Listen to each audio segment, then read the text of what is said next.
لازمی بات ہے وہ ابتدائی دور تھا، انسانوں کا سلسلہ شروع ہوا تھا.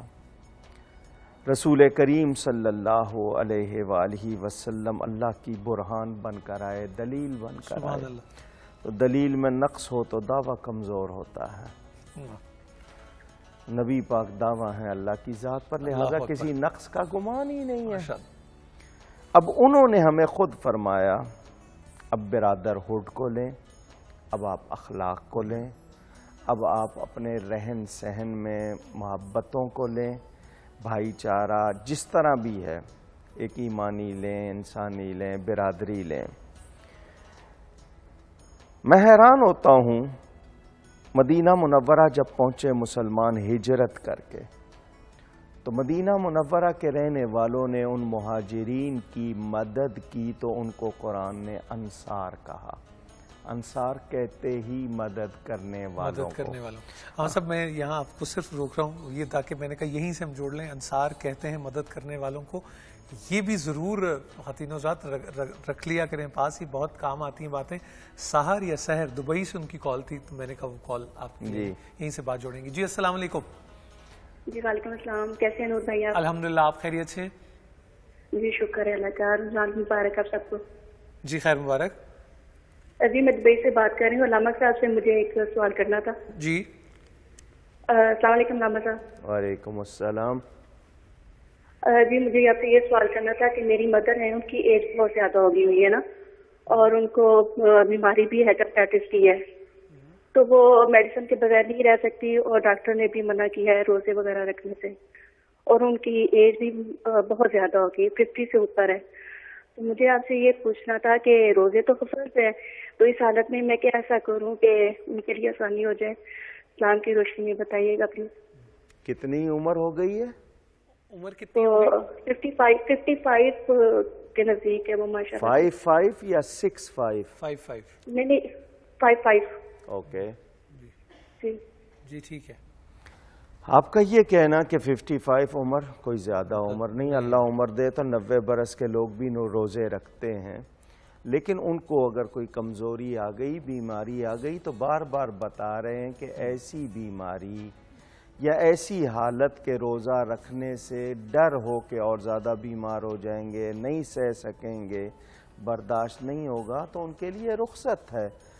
وہ اس وقت فدیہ دیں گے اپنی حیثیت کے مطابق. عام آدمی کے لیے فدیہ 100 روپے، جو اچھی حیثیت والے ہیں ان کے لیے 2000 روپے، یا درمیانے والے کے لیے 1000 روپے ایک روزے کا فدیہ.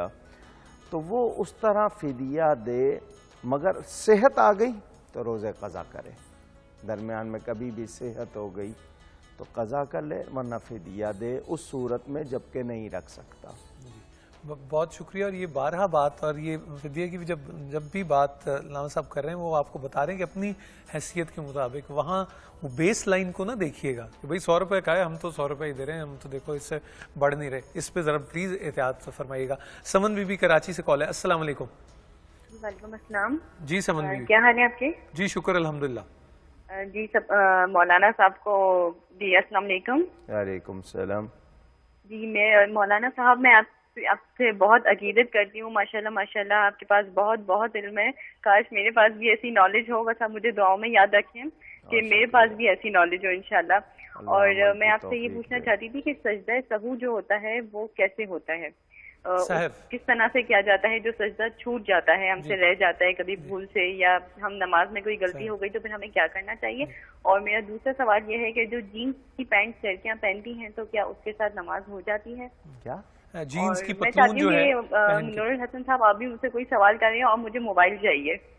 اب پہلے تو آپ کہہ رہی تھی آپ نے شاگردی اختیار کرنی ہے مولانا صاحب کی، اب آپ وہ بھی کرنی ہے. جی جی جی مجھے بالکل ان کی شاگرد بننا ہے، اور میں مطلب جاننا چاہتی ہوں کہ کیسے یہ پاسبل ہے نا. مجھے ماشاءاللہ سے ان کی نالج مجھے بہت بہت اچھے لگتے ہیں. میں نروس ہو رہی ہوں نا ان سے بات کر کے. جی ٹھیک ہے جی، آپ سلامت رہیے. آپ کے سوالوں کا جواب لیتے ہیں. بہت شکریہ. جہاں صاحب جی، جہاں تک بات ہے جینز کی، وہ لباس جس میں عورت اپنے جسم کی ساخت کو، شیپ کو نمایاں کرے، یعنی وہ ڈیفرنٹ نظر آئے، اور مردوں کے لیے یا دوسروں کے لیے نظارے کی گنجائش ہو تو اس میں وہ بہتر ہے نماز نہ پڑھے، اور اگر اس میں پڑھ رہی ہے تو اس کو اس طرح ڈھانپ لے کہ وہ بناوٹ نہ یعنی کرے۔ پجامے کے مطابق اگر قمیض لمبی ہے اور وہ کور تو پھر تو وہ صحیح ہے، اوپر چادر ایسی اوڑھے چادر ایسی اوڑھ لی جائے، بالکل ٹھیک۔ تو وہ اپنے آپ کو کر لے۔ یہ عورتوں کی عزت کے لیے اسلام نہیں چاہتا کہ کوئی میلی نگاہ ان کے بالوں کو دیکھے، کوئی ان کے جسم کو، اس کی بناوٹ کو دیکھ کے ہیجان میں یا کسی اس کیفیت میں مبتلا ہو۔ یہ تو ان کی عزت کے لیے رکھا ہے، تو یہ اگر خود کریں گی تو پھر اپنی عزت کہاں سے کروائیں گی؟ تو وہ سوچیں کہ اسلام کے احکام تو عورت کی عزت کے لیے ہیں، اور پھر اسی لیے کہ وہ سامنے آئے تو اس کو لوگ کوئی دیکھیں تو میلی نگاہ سے دیکھیں گے، تو وہ اگر اپنا تحفظ خود نہیں کرے گی تو پھر اس کو کون بچائے گا؟ تو کوشش کرنی چاہیے۔ بہرحال دوسرا ان کا سوال کیا تھا؟ سجدہ سہو کے حوالے سے صاحب جی بھول، یہ اس بارے میں ایک مسئلہ ذہن میں رکھ لیں کہ نماز میں کچھ چیزیں ارکان جس کو ہم کہتے ہیں یونٹ کہہ لیں فرض ہیں، کچھ چیزیں کرنا واجب ہے، کچھ چیزیں سنت ہیں، کچھ مستحبات ہیں۔ واجب چیز چھوٹ جائے بھولے سے تو اس کی جگہ سجدہ سہو کیا جاتا ہے۔ ٹھیک، سہو کے معنی بھول کے ہوتے ہیں۔ واجب چھوٹ جائے، فرض چھوٹے گا تو نماز دہرانی ہوگی، ٹھیک ہے جی۔ واجب چھوٹے گا تو سجدہ سہو، ایک چھوٹا ہے دو چھوٹے ہیں ان کے لیے ایک ہی سجدہ سہو کافی ہوگا، یعنی 2 مرتبہ غلطی ہوگی تب بھی ایک سجدہ کافی۔ لیکن یہ اس نماز میں جس نماز میں یہ خود تنہا ہے، امام کے ساتھ ہے تو ان کی نماز امام کے ساتھ اس کی ذمہ داری ٹھیک ہو گئی جی، کلیئر۔ یہ بات یقیناً آپ تک پہنچ گئی ہوگی، اور اگر کسی وقت چاہیں گے کہ واجب فرض پہ بھی بات اگر تھوڑی سی آپ چاہیں گے تو ہم کر لیں گے۔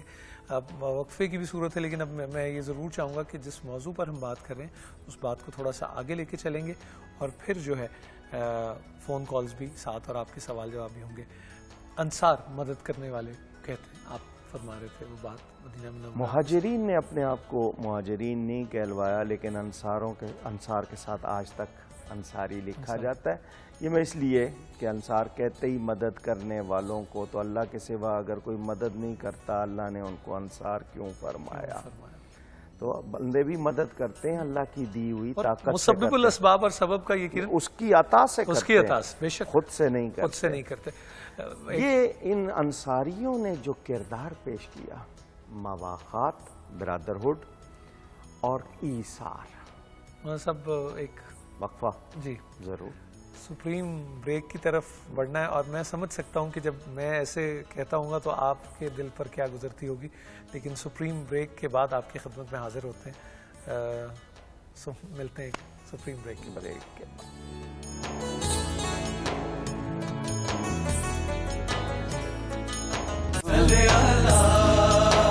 چھا گیا نور رمضان، چھا گیا نور رمضان۔ خواتین حضرات آپ کی خدمت میں حاضر ہیں، اور نور رمضان کی لائیو افطار ٹرانسمیشن کے ساتھ بات چیت کا سلسلہ جاری ہے، اور جس موضوع پر ہم بات کر رہے ہیں ضرور اس کی طرف آئیں گے۔ یہ میلہ ایسا ہے کہ یہاں جس نے آنا ہے اس نے جانا ہے۔ ہمارے اردو ادب کا اور تحقیق کا اور فکر کا ایک بہت بڑا نام جناب شہزاد احمد صاحب آج انتقال کر گئے، اللہ تعالیٰ ان کے درجات بلند فرمائے، انا للہ و انا الیہ راجعون۔ اور شہزاد صاحب نے بالخصوص گزشتہ 4-5 برس میں مجلس ترقی ادب کے پلیٹ فارم سے جتنا کام کیا ہے وہ ایک تاریخ ہے خواتین و حضرات، اور دن رات اور رزق حلال کی جستجو رہی ساری زندگی، اور جو ٹرانسلیشنز انہوں نے کی ہیں، جو تحقیقی کام انہوں نے کیا ہے، وہ یقیناً ہم سب کے لیے مشعل راہ رہے گا۔ سو اس حوالے سے انشاءاللہ ہم بات بھی کریں گے۔ وہاں صاحب ذکر انصار کا اور مددگار کا میں ذکر کر رہا تھا کہ ان انصاریوں نے صرف ایمان کی بنیاد پر، صرف ایمان کی بنیاد پر مکہ سے آنے والوں کو اپنے گھروں میں اس طرح رکھا کہ رشتہ داروں سے بڑھ کر 2 بیویاں ہیں، آنے والا اپنے اگر گھر بار چھوڑ کے آیا تو اس نے اپنی ایک بیوی کو طلاق دی ہے تاکہ میرے بھائی کا گھر آباد ہو۔ کمرے بانٹنا، سامان بانٹنا، دولت بانٹنا، کاروبار بانٹنا، صرف اللہ کی خاطر، کوئی اور رشتہ کیا نہیں، ہے؟ رشتہ نہیں. یعنی انہوں نے وہ مثال قائم کی کہ دنیا میں شاید اس طرح اتنی عمدہ نظیر نہ مل سکے. پھر نبی کریم صلی اللہ علیہ وسلم نے ایک انصاری اور ایک مہاجر کو بھائی بنایا، مواخات ان میں قائم کر کے خود بھی ایک ترغیب دی، اور قرآن نے کہہ دیا کہ مسلمان آپس میں بھائی بھائی. جسم کے کسی ایک حصے کو تکلیف ہو، پورا جسم تکلیف محسوس کرے. اور اس کی مثال دی، یعنی انگلیاں جکڑ کے. ٹھیک. اب یہ جکڑی ہوئی انگلی ہے تو آپ یہ مطلب مل کر اس طرح مضبوط دیوار کی طرح ہے، تو لازمی بات ہے مواخات ہوگی برادرہڈ ان کے اندر. اس میں جو خوبی ہے وہ یہ کہ یہ یونیورسل ریلیشن بن رہا ہے. Universal relation. ٹھیک. آج گلوبل ولیج کی بات کی جاتی ہے. مجھے ایک جملہ کہتے ہوئے بہت احساس ہے کہ کچھ لوگ اس کو ذرا سوچے بغیر کوئی رائے نہ دیں. اخلاقیات کے معلم بہت سے آئے، سائنسدان بہت سے آئے، مطالعہ کائنات کرنے والے بہت سے آئے، مگر ان کے کسی ایک پیروکار کو آپ نمونے کے طور پر پیش کر دیں کہ اس میں اخلاقیات ہوں. میں 1% نہیں کہہ رہا، ایک پیش کر دیں کہ جو ان کی تعلیمات کے حوالے سے، ان کے کردار کے حوالے سے نمونہ ہو. مگر ایک میرے نبی پاک صلی اللہ علیہ وسلم ہیں. ادھر انما المؤمنون اخوہ، ادھر کردار، ادھر مواخات. جہاں جائیے باہر ہی باہر نظر آتی ہیں. ایک نہیں، لاکھوں، کروڑوں. 1400 برس میں ایسی ایسی مثالیں ہیں. میں نے یہ واقعہ کئی مرتبہ سنایا ہے، میں برادرہڈ کے حوالے سے پھر سنا دوں جب مجھے بتا دیں 2 منٹ. جی ایک کال لے لیتے ہیں پھر. جی السلام علیکم، بہاولپور سے. جی السلام علیکم. ہیلو السلام علیکم. جی کون؟ جی میں امرین بات کر رہی ہوں. بہت شکریہ امرین آپ کے کال کرنے. جی آپ کے کال کرنے کا شکریہ. ہیلو آواز نہیں آ رہی؟ جی اب آپ کو آواز آ رہی ہے؟ جی جی اب آ رہی ہے آواز. جی آپ کوئی سوال کرنا چاہیں گی تو بسم اللہ. جی میں مولانا صاحب سے ایک سوال کرنا چاہتی ہوں. جی کہ مطلب ایک شادی ہوئی ہے اور کسی خاندانی وجہ کی بنا پر ان کی طلاق ہو گئی آپس میں. تو لیکن انہوں نے عدت کے دوران ہی 1 ماہ میں رجوع کر لیا اور 3 ماہ ایک ساتھ گزارے. اور پھر خاندانی طور پہ ایسے ناچاکی ہوئی، دونوں میاں بیوی نہیں چاہتے تھے ڈیورس لینا ایک دوسرے سے قطعاً. تو دوبارہ سے خاندان کی مجبور کرنے پر اور لڑکے کی جاب نہ ہونے کی وجہ سے دوبارہ سے ان کی ڈیورس ہوئی. تو انہوں نے ذاتی طور پہ 3 لوگوں کو گواہ مقرر کر کے انہوں نے رجوع